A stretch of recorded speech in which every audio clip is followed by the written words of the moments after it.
I was on a call this week with one of the teams I work with, and an executive jumped in and said, I have a question.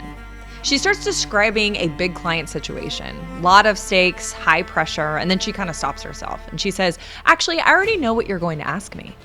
And I said, okay, well, what's that? And she said, you're going to ask me what's in my control and what isn't. And then she talked it out loud in real time. Other people's decisions, the market, whether or not they say yes, not in my control.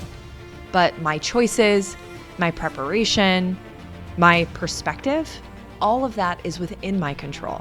And she paused and laughed. Well, I think I just answered my own question. And she did.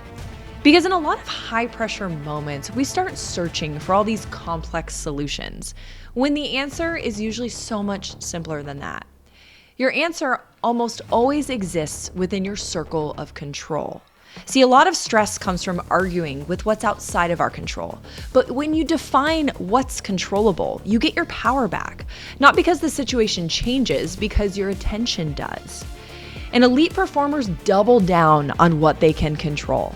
So if you feel overwhelmed this week, ask yourself, where does my power actually live? Because you may not control the outcome, but you always control your next choice.